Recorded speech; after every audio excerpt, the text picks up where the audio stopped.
ठीक है भाई। देखो रेशियो प्रोपोर्शन को अपन पढ़ चुके थे, इसमें एक टाइप और बचता है जो आपके एग्जाम में बार बार पूछा जा रहा है। मैं सीटेट के सवाल से ही स्टार्ट करता हूं। सीटेट का प्रश्न है, उसी से स्टार्ट करेंगे। दो संख्याएं आपको दे रखी हैं, two numbers are in the ratio, two numbers are in the ratio 3:5। If 12 is added, 12 को जोड़ दिया जाए to both the number, if 12 is added to both the numbers, then ratio become, then the ratio become, इस पे star लगा लो इस type पर, then the ratio becomes 5:7. The sum of given two numbers is,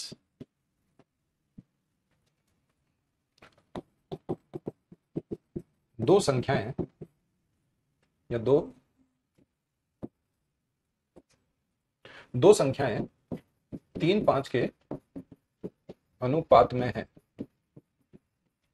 दो संख्याएं 3:5 के अनुपात में है यदि प्रत्येक संख्या में 12 जोड़ दिया जाए, यदि प्रत्येक संख्या में 12 जोड़ दिया जाए,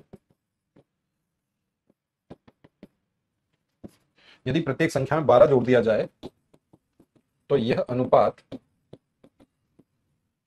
5:7 हो जाती है। दी गई दोनों संख्याओं का योग क्या है? चार ऑप्शन है आपके, 48, 56, 32 और 40। ये आपके सीटेट का प्रश्न है, आपके एग्जाम में पूछा गया प्रश्न। देखो भाई, इसी से स्टार्ट करेंगे, इस पे स्टार लगाओ। ये 2-3 बार रिपीट हो गया पिछले 2-3 साल में, सेम टाइप का सवाल लगातार रिपीट हो रहा है सीटेट में। ठीक है, एक सवाल आता है बेसिक प्रोपोर्शनल का, वो भी देख लेंगे। आज तुम्हारी एक ही क्लास ले रहा हूं मैं 12:45 से 2 बजे की क्लास में आज नहीं ले रहा हूं, कल मैं 2 क्लास ले लूंगा तुम्हारी। ठीक है,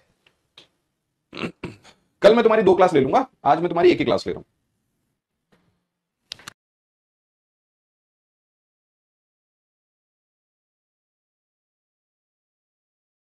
बताओ, देखो दो संख्या 3:5 के अनुपात में है यदि प्रत्येक संख्या 12 जोड़ दिया जाए तो संख्या का अनुपात ये हो जाता है। तो दी गई संख्याओं का योग क्या है? दी गई संख्याओं का योग क्या है?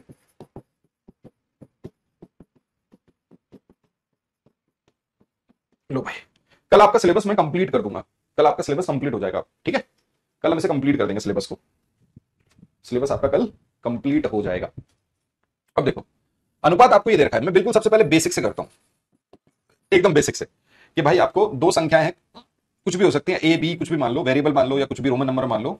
ये संख्याएं जैसे मान लो मैंने ए और बी मान ली, इनका अनुपात है 3 और 5। तो अगर मैं ये संख्याएं मानूंगा तो वो क्या हो जाएगी? 3x और 5x। ठीक है, तो अगर इस संख्या में मैं 12 जोड़ दूं, पहली संख्या में भी और दूसरी संख्या में भी, अगर मैंने इन दोनों संख्याओं में 12 जोड़ दिया तो जो नया अनुपात बनेगा वो नया अनुपात बनेगा 5 और 7 का। यही तुम्हारा बेसिक एक इक्वेशन बन गई, इसी को अपन को याद रखना है, बेसिक से सवाल सॉल्व हो जाएगा। लो भाई आ गया, 7 का मल्टीप्लाई इसमें कर दो, 7 या 21x प्लस 12 इंटू 7, नंबर लेने की जरूरत भी नहीं है। 5 का मल्टीप्लाई इसमें कर दिया, 25x प्लस 12 इंटू 5। भाई 21 में 25 में से 21 माइनस हुए, ये इस तरफ चला जाएगा, ये इधर आ जाएगा, कितना बचा? 4x। और देखो भाई 12 गुणा 7, 12 गुणा 5, 12 तो कॉमन ही है, तो 7 में से 5 गए 2, तो कितना आ गया? 24। x की वैल्यू निकल के आ गई 6। अगर x की वैल्यू 6 निकल के आ रही है तो इसका मतलब 3 और 5 8, 8x की वैल्यू क्या होगी? 8 6 48। सवाल का उत्तर आ गया ऑप्शन नंबर ए। सवाल का आंसर क्या है? 48 ए। अब आते हैं सवाल के दूसरे तरीके पे। ये हमने कैसे किया? ये हमने बेसिक तरीके से कर दिया, प्रॉपर जैसे किताबों में दिया रहता है। अब ये जो बेसिक तरीका है, इसी तरीके को हम एक मेथड बोलते हैं इसको, जिसको अपन कह देते हैं cross product method. Cross product method देखो कैसे, इनिशियल और फाइनल हमको अनुपात दे रखा है, कितना? 3 और 5, 5 और 7, यहां भी 12 जोड़ना है और दूसरे में भी 12 जोड़ना है। इस पे स्टार लगा लो क्रॉस प्रोडक्ट पे। अगर आपने ये मेथड सीख लिया तो जो मैं आपसे रेशियो का टाइप कह रहा हूं, आप लगभग हर एक टाइप को सॉल्व कर लोगे। क्रॉस प्रोडक्ट मेथड बस आपसे ये कह रहा है कि आप क्रॉस प्रोडक्ट कर दो, इसका मल्टीप्लाई इसमें, इसका मल्टीप्लाई इसमें। जैसे 5 का मल्टीप्लाई 5 में, 5 का मल्टीप्लाई इसमें। आप बोलोगे सर यही काम तो हमने यहां पे किया है, यही काम तो यहां किया, 7 का मल्टीप्लाई इन दोनों में, 5 का मल्टीप्लाई इन दोनों में, एक ही बात है। वही चीज, जो चीज हम यहां कर रहे हैं उसी को हम थोड़ा शॉर्ट फॉर्म में लिख रहे हैं, क्रॉस प्रोडक्ट नाम देके। तो आपको बस एक चीज याद रखनी है, यहाँ पे एक छोटी सी बात है, नोट डाल के लिख लीजिए। एक छोटा सा पॉइंट है, वो नोट डाल के मैं लिख रहा हूं।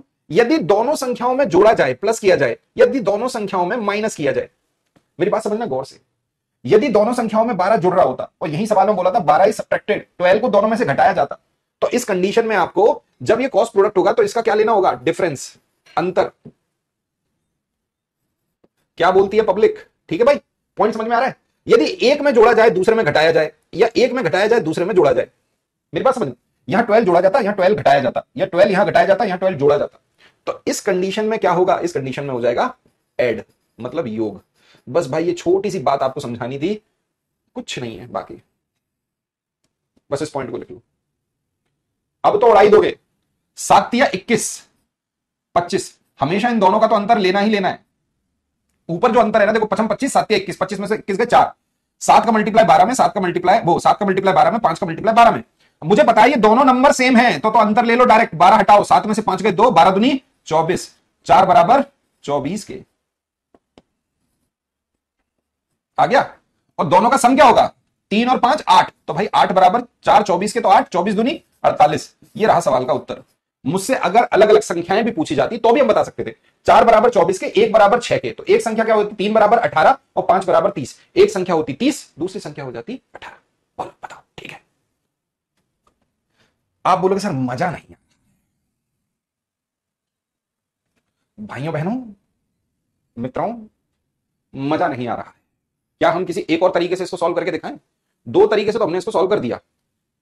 अब आते हैं हम अपने कंसेप्ट पर। अब जो कंसेप्ट मैं आपको बताना चाह रहा हूं उसको पहले गौर से थोड़ा खोपड़ी के अंदर घुसने दीजिएगा, पेन मत चलाइए, पहले सीखिए। सीखना यह है कि भाई मान लो एक सवाल है, अगर यह सवाल ऐसे होता, मेरी बात समझो, आपके और आपके बड़े भाई, ठीक है, या मान लो आप और आपके पिताजी के बीच में आयु का अनुपात कुछ दे रखा है, 12 साल के बाद कुछ और अनुपात हो जाता है, तो इसका मतलब आप और आपके पिता के आयु के बीच का जो अंतर होगा, जैसे मान लो आपका बड़ा भाई है, आपकी उम्र है 24 साल, आपके बड़े भाई की उम्र है 30 साल, तो आपकी आयु के बीच का अंतर कितना है, 6 साल। सीधी बात है, वो 6 साल बड़ा है। अगर मैं 10 साल बाद, आपकी एज क्या होगी, 24 की 34 हो जाएगी, भाई की 30 से 40 हो जाएगी, तो भाई 34 और 40 अभी भी तो वो 6 साल बड़ा होगा। इसका मतलब दोनों संख्याओं के बीच का अंतर नहीं बदलेगा, दोनों संख्याओं का अंतर वही रहेगा, difference of number same, difference of numbers are same, ठीक है? Difference of number are same, difference हमेशा सेम रहेगा। ये कब रहेगा, जब व्हेन सेम नंबर्स या तो ऐड करें और या तो फिर सब्ट्रैक्ट करें। या तो देखो दोनों संख्याओं में हमने 12 जोड़ा या दोनों संख्याओं में से 12 घटाया, सेम नंबर को अगर हम ऐड कर रहे हैं या घटा रहे हैं तो भाई डिफरेंस ऑफ नंबर सेम रहेंगे। बस यही कंसेप्ट है और कुछ नहीं है। टाटा गया, गुड बाय। इनिशियल क्या है अनुपात, 3 और 5, फाइनल अनुपात क्या आ रहा है, 5 और 7।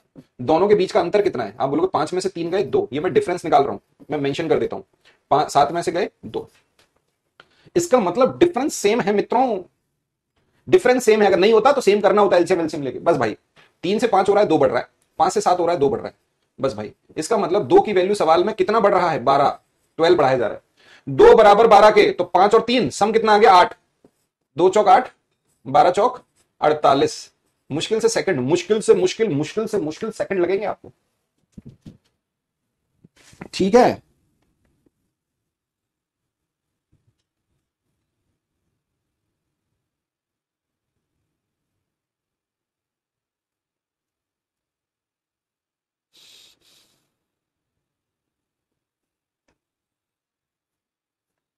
आ रिया है समझ?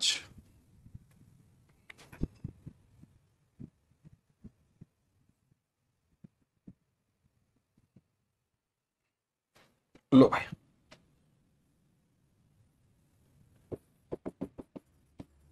The ratio of two numbers, दो संख्याओं का अनुपात दे रखा है, is 5:9। If 9 is added to both numbers, दोनों संख्याओं में 9 जोड़ दिया जाए, देन रेशियो विल बिकम,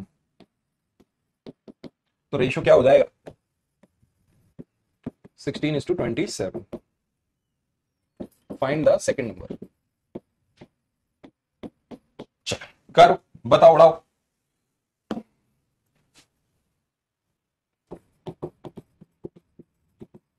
दो संख्याओं का अनुपात 5:9 है, यदि 9 दोनों संख्याओं में जोड़ा जाए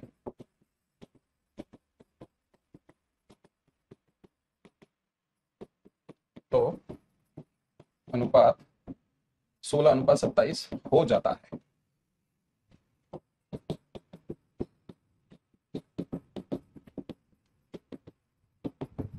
बताओ दूसरी संख्या क्या है। आओ बेसिक से करें, चलो ठीक है। सबसे पहले बिल्कुल बेसिक दोबारा से बताऊंगा, फिर से सीखो। आपको दे रखा है कितना, 5:9, इसका मतलब संख्या हो गई 5x और 9x। तो 5x पहली संख्या में 9 जोड़ दिया और दूसरी संख्या में भी 9 जोड़ दिया, तो अनुपात हो गया कितना, 16:27। 27 का मल्टीप्लाई इसमें होगा, 27 पंजे कर लो भाई, 7×5 = 35 की 5 हासिल है, 3×5 = 135 x plus 9 into 27 is equal to 16×9 = 144 plus 9 into 16। अब सीधी बात है भाई, 144 में से 135 को माइनस करना पड़ेगा। जब इसमें से इसको माइनस किया तो कितना आ गया, 9x।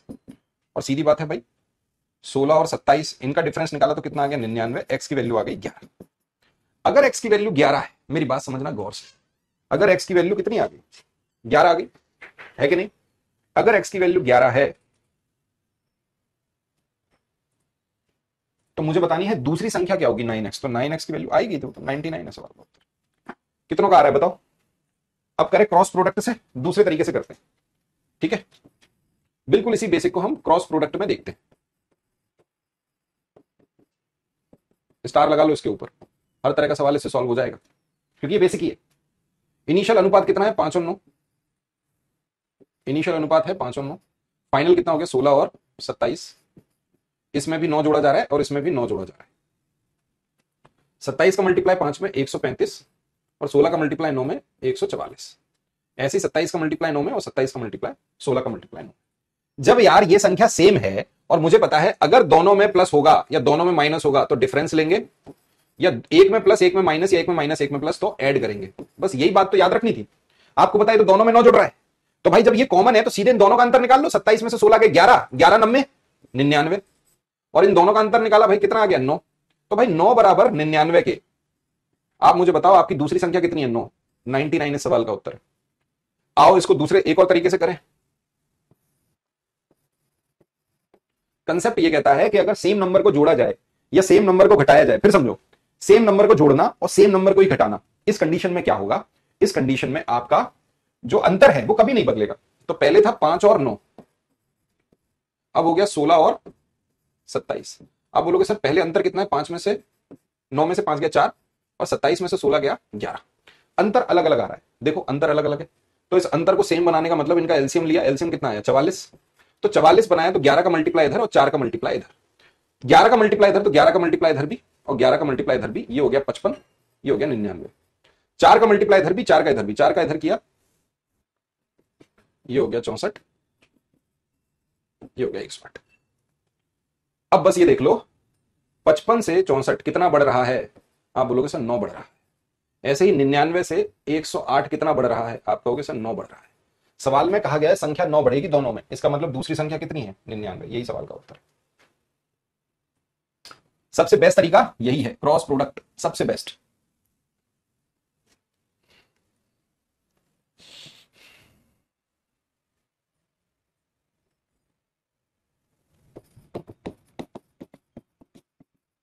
दो संख्याओं का अनुपात 5 और 7 है यदि प्रत्येक संख्या में से 9 घटा दिया जाए तो उनका अनुपात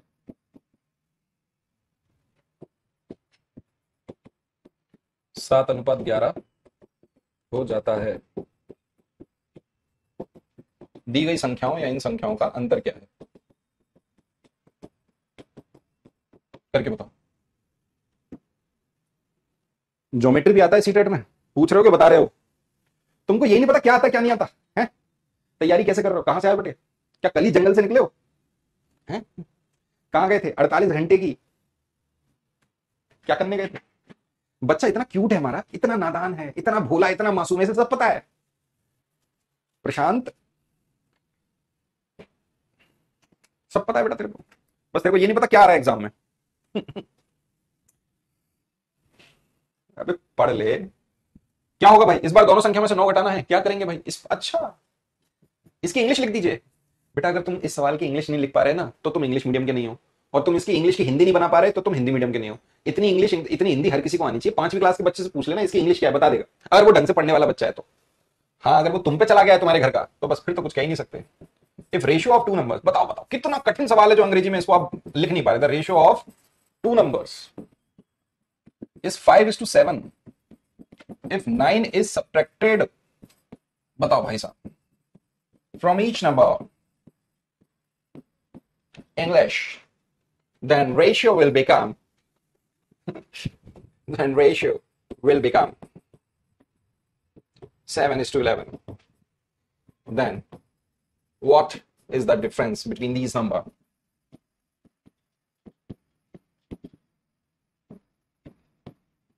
ओके लिख दिया इंग्लिश। ना तुम अंग्रेजी मीडियम में अच्छे ना तुम हिंदी में अच्छे, तुम हो बीच के बच्चे। ना तुम्हें अंग्रेजी आती ना तुम्हें हिंदी आती, तुम हो यहां लटके हुए, यहां पे लटके हो बेटे, यहां पे। ठीक है, अभी तुमसे कोई अंग्रेजी में बात करे तो तुम्हारे हाथ पैर फूल जाएंगे, और तुमसे कोई कह दे कि 4 लाइनें हिंदी में लिख के बताओ तो भी तुम्हारे हाथ पैर फूल जाएंगे। तो तुम कौन हो, तुम हो मीडियोकर, एवरेज बच्चे हो तुम। थोड़ा सा बेटा कर लो जीवन में कुछ, ऐसे काम नहीं चलेगा, है ना। ऐसे तो मजाक उड़ जाएगा तुम्हारा स्कूल के अंदर, इंटरव्यू में मजे ले लेगा टीचर।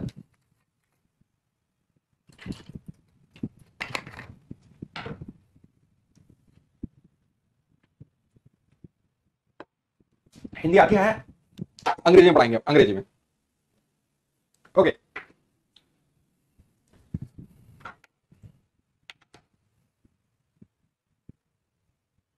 क्या 12 आंसर आ रहा है? ठीक है, देखिए हम सीधे इसको क्रॉस प्रोडक्ट से करते हैं।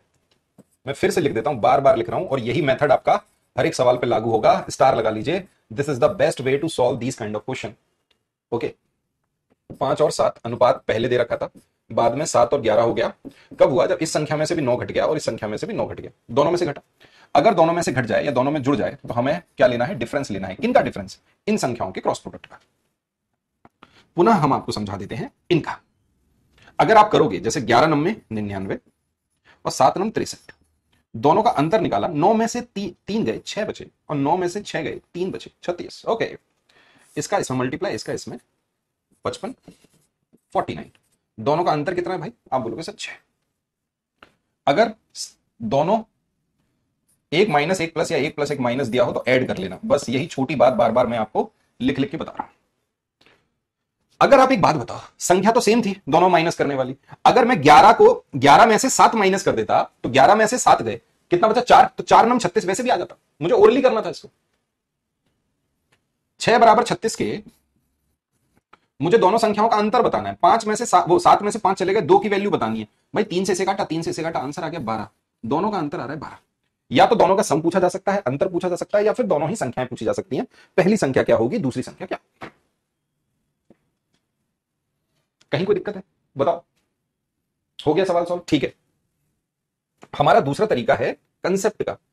कंसेप्ट सिर्फ यह है, यदि दोनों में समान संख्या जोड़ी या घटाई जाए तो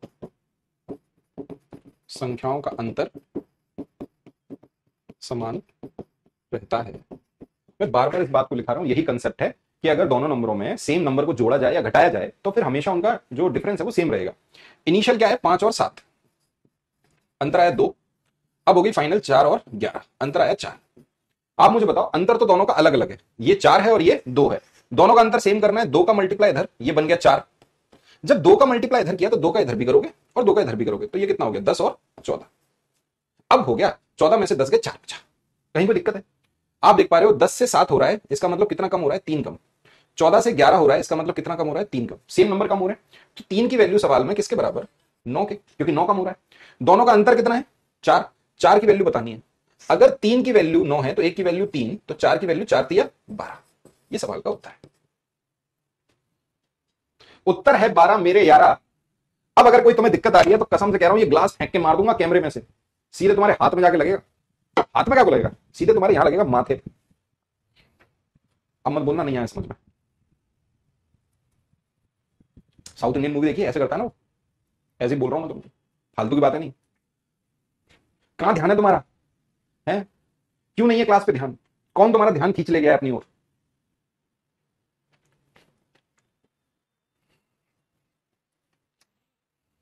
आगे बैठ जाओगे, लाशों की तरह बैठते हो, लाशें होती है ना, लाशें, ऐसे बैठ जाओगे मोबाइल लेके। आदि तो बैठे होंगे लाइब्रेरी में लाशों की तरह, सुबह सुबह निकल गए घर से बैग टांग के, सीधे जाके बैठ गए लाइब्रेरी के अंदर। लड़के देख रहे हैं बगल वाली को, लड़कियां देख रही हैं लड़कियों को, लड़कियां पता लड़कियों को देखती हैं। ये इतनी बन ठन के क्यों आई है? पढ़ाई लिखाई से कोई मतलब नहीं है, दोनों ही एक बात कर रहे हैं। चलो खत्म, गया, टाटा गुड बाय। अभी भी समझ में नहीं आया क्या? अरे यार ऐसा मत बोलो यार, ऐसा मत कहो।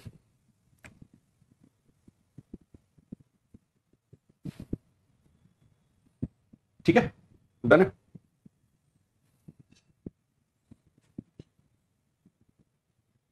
अब और कैसे सवाल आते हैं? यही आते हैं तुम्हारे एग्जाम में, इससे ज्यादा नहीं आते।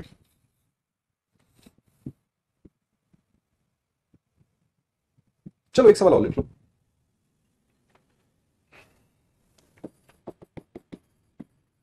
The number of student, the number of student in 3 classes, 3 classes में उनका रेशियो दे रखा है, आर इन द रेशियो, किस अनुपात में है? 2:3:5। ठीक है, 3 क्लासेस में ये है। इफ 40 स्टूडेंट्स, अगर 40 बच्चे इंक्रीज हो जाएं, बढ़ जाएं, आर इंक्रीज्ड या डिक्रीज, कुछ भी लिखा होता, इन ईच क्लासेस, प्रत्येक क्लासेस में इतने बढ़ जाएं, देन द रेशियो चेंजेस, तो रेशियो बदल जाएगा। रेशियो बदल गया 4:5:7।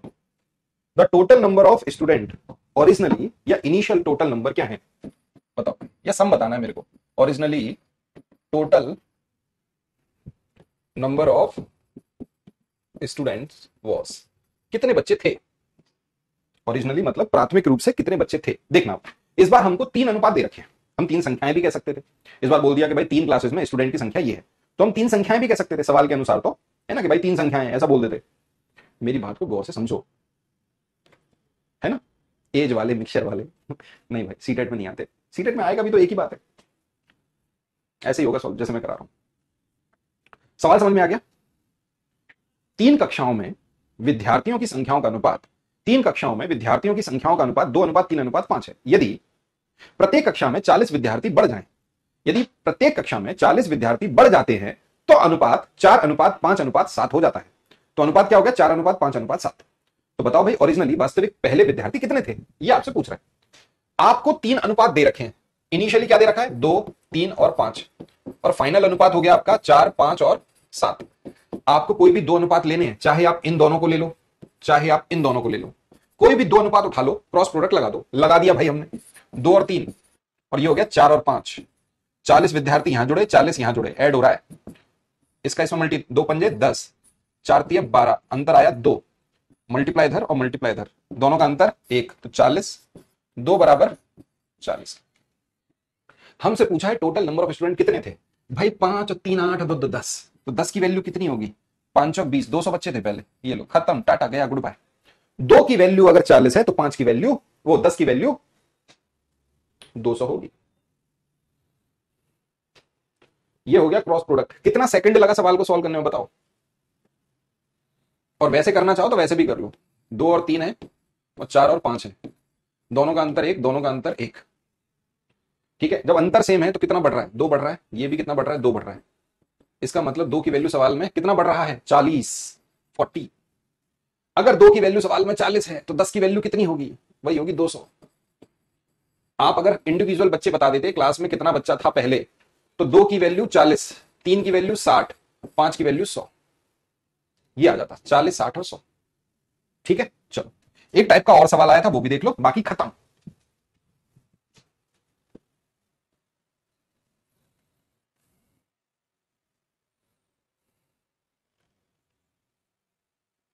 लिखो इस सवाल को, देखो। द नंबर ऑफ फ्रूट्स ठीक है। फिर इसके बाद मैं बेसिक प्रोपोर्शन का एक दो सवाल लिखा दूंगा, ऑनलाइन में आए थे, उसके बाद कभी नहीं आए ना उससे पहले कभी आए। Baskets A and B are in the ratio 7:9 if 6 fruits are taken out, 6 fruits are taken out from A and put in B, then ratio becomes 1:3. The total number of fruits in A and B is.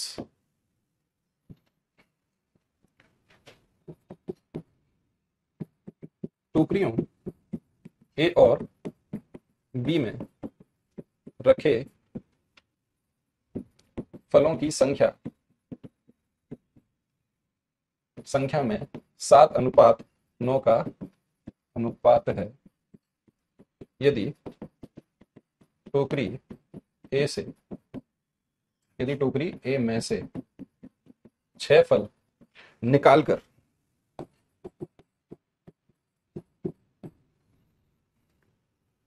टोकरी B में डाल दिए जाएं तो यह अनुपात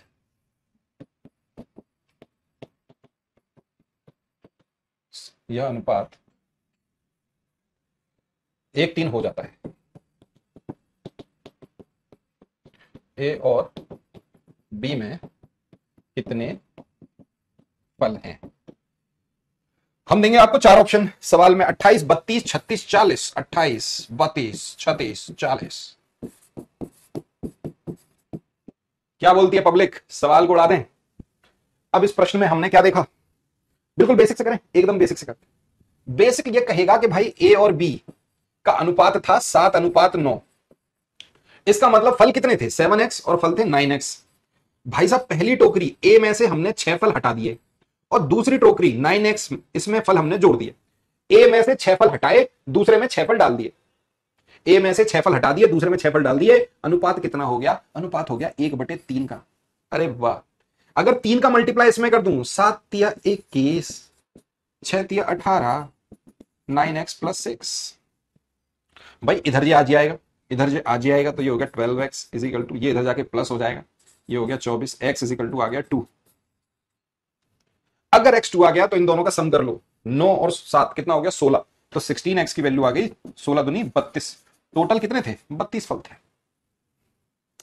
आइए अब बढ़ते हैं आगे। हम क्या करेंगे? सेकंड मेथड क्या है हमारा? इसी बेसिक मेथड को हम क्रॉस प्रोडक्ट से सीखते हैं। ये जो हम बेसिक से कर रहे हैं इसी को तो हमको क्रॉस प्रोडक्ट से सीखना है।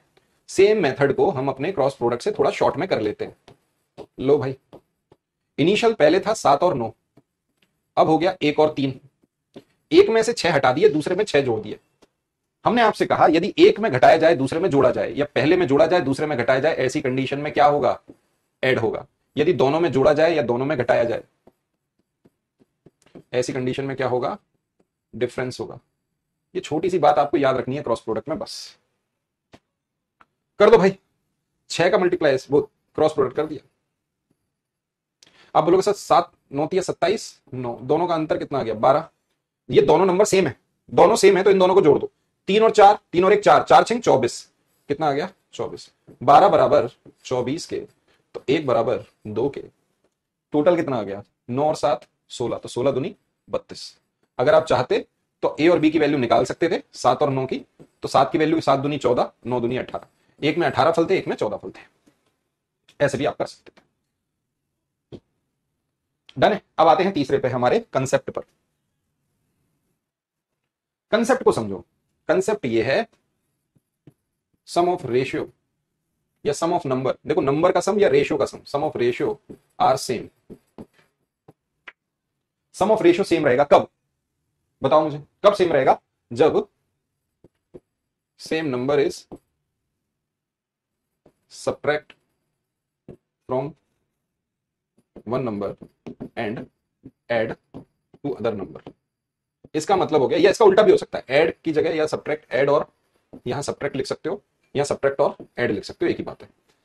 इसका मतलब ये हो गया एक में से सेम नंबर को घटाया दूसरे में जोड़ दिया, या एक में से घटा के दूसरे में, मतलब एक ही बात है, काय को लिख सकते हो, एक ही बात हो। तो सम सेम रहेगा, सम नहीं बदलेगा। ठीक है, मैंने क्या बोला भाई, इससे तो दुनिया के सारे सवाल सॉल्व हो जाने रेशियो के, बट कंसेप्ट को अलग अलग तरीके से पढ़ना पड़ता है। कितना हो गया भाई, 7 और 9, और अब हो गया 1 और 3। पहले सम कितना था, 16, अब सम कितना है, 4। तो दोनों का सम सेम होना चाहिए भाई, घटाया और इसमें जोड़ दिया, एक ही बात है, दोनों का सम तो सेम रहेगा। तो आप बोलोगे इसको अगर 16 बनाना है, 4 का मल्टीप्लाई इधर, तो 4 का इधर और 4 का इधर, तो ये क्या हो गया, 4 और 12। कितना कम हो रहा है, 3 कम हो रहा है। ये कितना बढ़ रहा है, आप बोलोगे सर 3 बढ़ रहा है। 9 से 12 का मतलब 3 बढ़ना, 7 से 4 का मतलब 3 घटना। इसका मतलब 3 की वैल्यू सवाल में 6 के बराबर, तो 1 की वैल्यू 2 के बराबर, तो 16 की वैल्यू, दोनों का सम कितना हो गया, 16, 16 दूनी 32 के बराबर। हम हर तरीके से सवाल को सॉल्व आपके सामने कर देंगे, कोई ऐसा तरीका ही नहीं है कि आपको सवाल सॉल्व करके ना बता पाए। डन है भाई।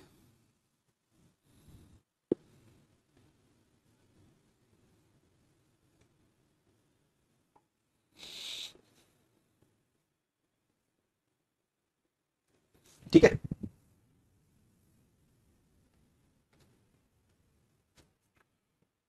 चलो अब बात कर रहे हैं अपन बेसिक प्रोपोर्शनल। देखो बेसिक प्रोपोर्शनल का मतलब क्या है, बेसिक प्रोपोर्शनल का मतलब यह है कि भाई मान लो मैं आपसे बोलूं, सिंपल है, m1 d1 h1 is equal to m2 d2 h2, ये है बेसिक प्रोपोर्शनल। वर्क सेम, जब वर्क सेम होता है कार्य समान होगा। m यहां पे क्या है, मैन, व्यक्ति, m का मतलब है मैन, व्यक्ति, d किसे डिनोट कर रहा है, दे, दिन, और h कर रहा है आवर, घंटे। लेकिन आपको आता नहीं है, केवल m1 d1 आ जाता है। अगर मैं आपसे बहुत ही बेसिक सा सवाल करूं, if 12 men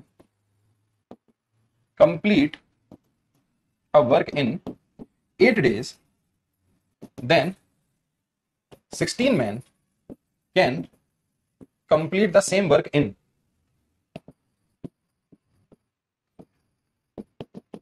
how many days? सवाल एकदम बेसिक सा मैंने आपसे कर दिया, आ जाता है ये सवाल, मतलब केवल ऑनलाइन में आया है बस। ठीक है, ऑनलाइन में आया, बाकी किसी में नहीं आया। यदि 12 व्यक्ति किसी कार्य को 8 दिनों में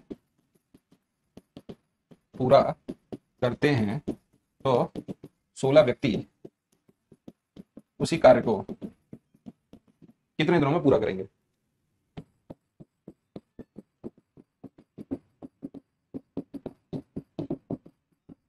लो, अगर हम इसके हिसाब से देखें तो इसका मतलब 12 व्यक्ति 8 दिन में कार्य कर लेते हैं, तो 16 व्यक्ति कितने दिन में करेंगे, आंसर आ गया 6 दिन, 6 डेज। ठीक है, आंसर क्या आ गया, 6 डेज, हाँ या ना, ये सुन लो। ये क्या हो गया, m1 d1 is equal to m2 d2, तो मतलब जो पुरुषों की संख्या का अनुपात है वो समय के अनुपात का रेसिप्रोकल होगा। ऐसा क्यों हो रहा है भाई, है ना, वही वाली बात है, हो गया सवाल खत्म। कुछ है सवाल के अंदर ऐसा? अब देखो, वैसे तो सीटेट में कभी नहीं आया सवाल, कभी पूछा ही नहीं गया, लेकिन आपके ऑनलाइन पेपर में आ गया था सवाल, इसलिए मैं एक खत लिखा देता हूं। ऑनलाइन में आया था, ऑनलाइन के बीच में 2 बार ऑनलाइन हुआ है ना, तब a factory require 42 machines, a factory require 42 machines to produce a certain number of articles in 63 days। ठीक है, सीटेट का प्रश्न है, it is proposed to produce same number of articles is 54 days using X machine. ठीक है, X machine को use करके, then the value of 3x। ये प्रश्न आपको सीटेट ने पूछ लिया ऑनलाइन पेपर में 2022-23 के टाइम पर। किसी फैक्ट्री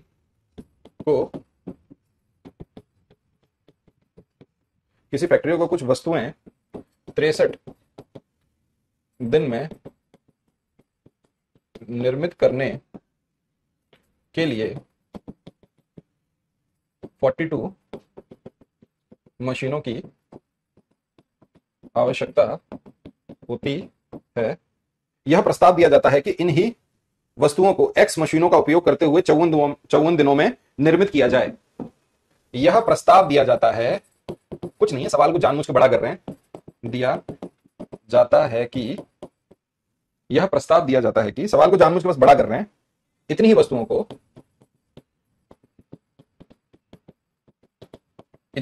को X मशीनों का प्रयोग करके 54 दिनों में निर्मित किया जाता है तो 3x का मान है। बताओ भाई 3x का मान क्या है? चार ऑप्शन है आपके पहले, 49, 36, 108, 147। सीटेट में दिया गया प्रश्न बेसिक प्रोपोर्शनल का। अरे क्या है भाई, ये 8th क्लास का सवाल है, एनसीईआरटी का। ठीक है, प्रोपोर्शनल तो पढ़ाई है अपन ने, वही है ये बेसिक प्रोपोर्शनल।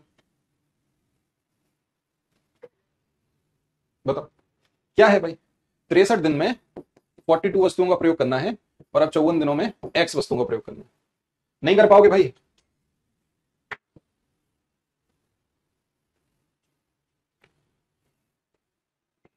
क्या होगा? 3x की वैल्यू निकालो, किसी से भी काट दो यार, जिसका मन करे। 9 6 54, 7 9 63, 6 7 42, x इज इक्वल टू 49, तो 3x is equal to 49 into 3, 147 सवाल का उत्तर है। Option number D is correct. ठीक है, डन है भाई, कर लोगे प्रश्न को, कहीं कोई दिक्कत तो नहीं है? अब आप लोगों से मुझे एक बात पूछनी है। देखो, तुम्हारा केवल दो टॉपिक बचते हैं। एक बचता है एक्सपोनेंट। तो एक्सपोनेंट देखो, आपके सिलेबस में ना स्क्वायर और स्क्वायर रूट, जैसे आपने किताबों को भी देखा होगा, स्क्वायर और स्क्वायर रूट या क्यूब और क्यूब रूट, ये वही वाली बात है, घात, एक्सपोनेंट। तो कल अपन एक्सपोनेंट पढ़ लेते हैं, ठीक है। प्रोबेबिलिटी का सवाल पिछले दो पेपरों में नहीं आया, 2013 में भी नहीं आया, वो 2023 अगस्त में भी नहीं आया और 2000 जनवरी में भी नहीं आया। उससे पहले प्रोबेबिलिटी आया है। हम प्रीवियस ईयर क्वेश्चंस को सॉल्व कराएंगे 2019 जुलाई से लेके, जो अभी लेटेस्ट तुम्हारे सीटेट के पेपर हुए हैं, क्योंकि पैटर्न चेंज हुआ है। 2018 में तो बहुत ही इतना एकदम खत्म पेपर आया था 2018, वो तो लगाना ही मत, उसको तो देखना ही मत 2018 को। तो 2019 जुलाई से लेके 2024 जनवरी तक के अपन पेपर्स को देखेंगे। तो वहां पे जितने भी प्रोबेबिलिटी के सवाल है वो सारे सॉल्व करेंगे अपन, ठीक है। मैंने आपकी दो क्लासेस ले रखी हैं प्रोबेबिलिटी की, जिसमें प्रीवियस ईयर भी समझाया और उसको ढंग से समझाया भी है। चाहो तो उसको मैं रिकॉर्डेड डाल देता हूं, दो टॉपिक को, मतलब दो क्लासेस होंगी प्रोबेबिलिटी की, आपको बढ़िया समझ में आ जाएगा। और फिर जब अपन प्रीवियस ईयर पढ़ेंगे तो वो भी आप अपन देख लेंगे सारे के सारे। तो जिससे प्रैक्टिस करनी है ना, मेन तो अपन को प्रैक्टिस करनी है प्रीवियस ईयर क्वेश्चन के सभी की, तो अपन ये कर सकते हैं। यूट्यूब पे, ऐप पे, दोनों पे चलेगी। मैथ की क्लास का जो रहेगा वो यूट्यूब ऐप दोनों पे रहेगा, और यूट्यूब पे तो अभी मैं दोबारा से आपको जो कॉमन टॉपिक है दोबारा से रिवाइज हो जाएंगे तुम्हारे, अभी लूंगा मैं क्लास। मेरा प्रोबेबिलिटी बहुत वीक है, प्रोबेबिलिटी एकदम घटिया सवाल आता है भाई इसी टेट में। कोई प्रोबेबिलिटी का मतलब वो नहीं है कोई बैंक की प्रोबेबिलिटी, जो बैंक में सवाल आते हैं उस तरह के सवाल नहीं आते, ये चक्कर मत पड़ना। सवाल ऐसा आता है, 6 लाल गेंदे, 5 व्हाइट गेंद हैं और मान लो 7 ब्लू गेंद हैं। आपसे बोला जाएगा सारी गेंदों को मिला दिया, बताओ भाई रेड गेंद निकलने की प्रोबेबिलिटी क्या होगी? प्रोबेबिलिटी का मतलब क्या होता है भाई? नीचे आएगा टोटल, कितनी गेंदें होंगी भाई, सबको जोड़ लो आपस में, आप बोलोगे सर 18 गेंदें होंगी। अब रेड गेंद कितनी निकल सकती है? 6 निकल सकती है। प्रोबेबिलिटी का मतलब क्या है? पॉसिबिलिटी। ये भाई क्या पॉसिबिलिटी है? प्रायिकता का मतलब क्या है? Total upon possibility. तो ये हो गया अपनी प्रोबेबिलिटी। आ रही है बात समझ में? ऐसे ही सवाल आ जाते हैं, तो बहुत ही बेसिक बेसिक प्रश्न आते हैं, वो अपन उसको देख लेंगे, है ना। उसके बाद प्रीवियस ईयर पढ़ेंगे, प्रीवियस ईयर में तो अपन सारे के सारे सवालों को देख ही लेंगे। बोलो हाँ है ना, है कि नहीं?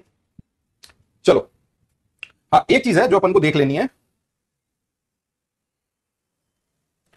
ये है अगस्त 2023 डेटा हैंडलिंग का सवाल आ गया। इससे पहले आज तक जितना भी सीटेट 2011 के पेपर उठा लो, 2011 से लेके 2023 जो जनवरी तक तुम्हारा ऑनलाइन तक पेपर हुआ, डेटा हैंडलिंग का कभी सवाल दिया नहीं।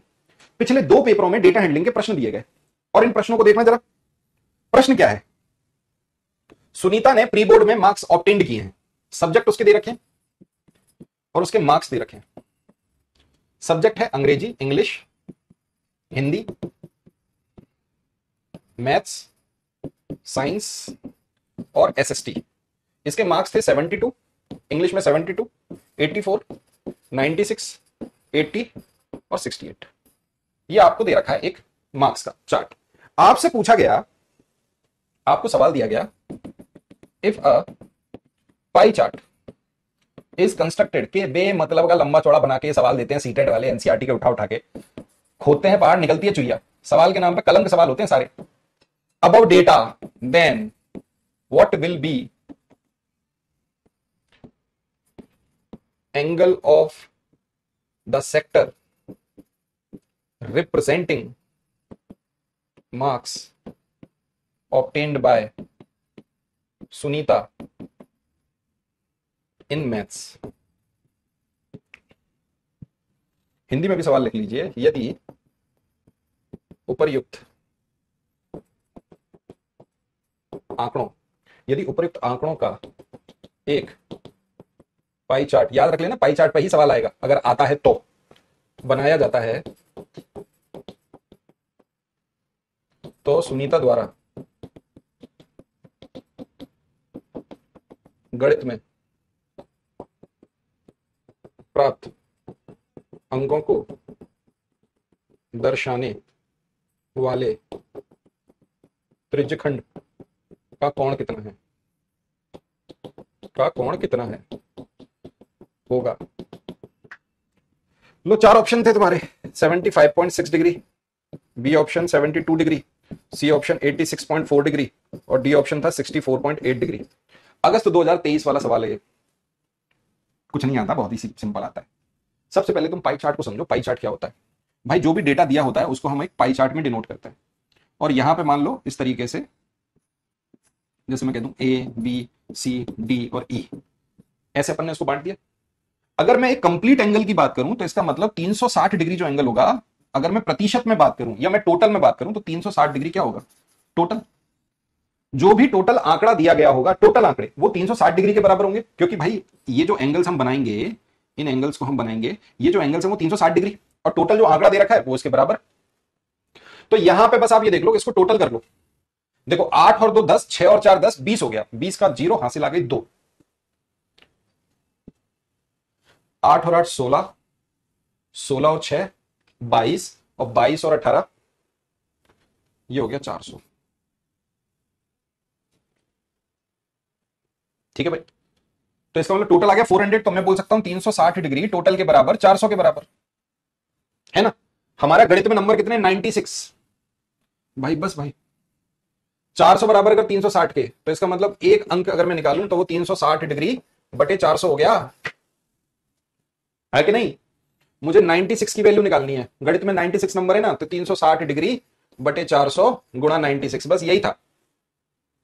एक जीरो से एक जीरो काट दिया, 4 से इसे काट दो, 4 नम 36, 9 का मल्टीप्लाई इसमें करो, 9 6 54 की 4 हासिल आई 5, नंबर नंबर 81, 81 और 5 86, 86.4 डिग्री इस सवाल का उत्तर है।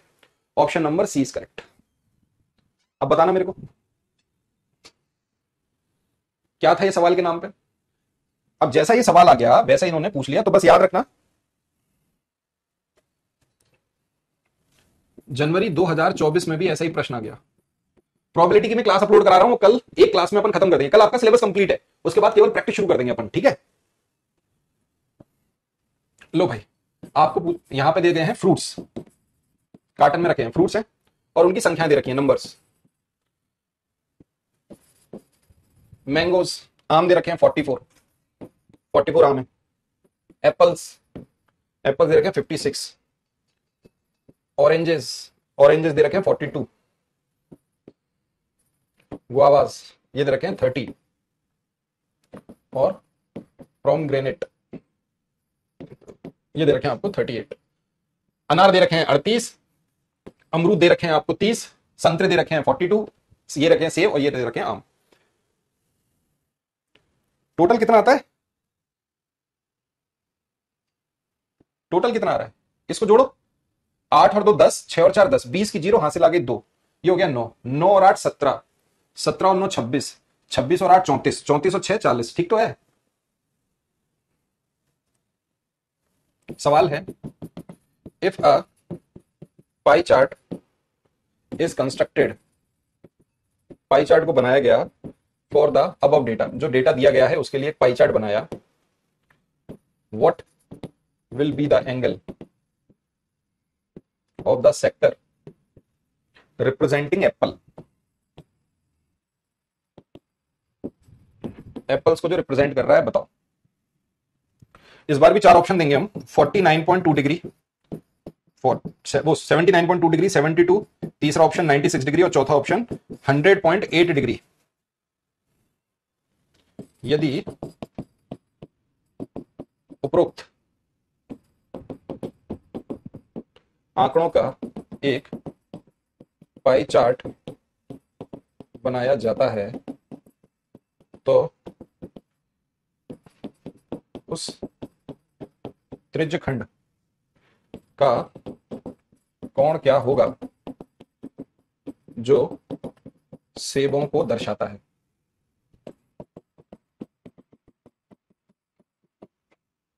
सबसे पहले क्या करना पड़ेगा, सबको जोड़ना पड़ेगा भाई। जोड़ दो भाई सबको।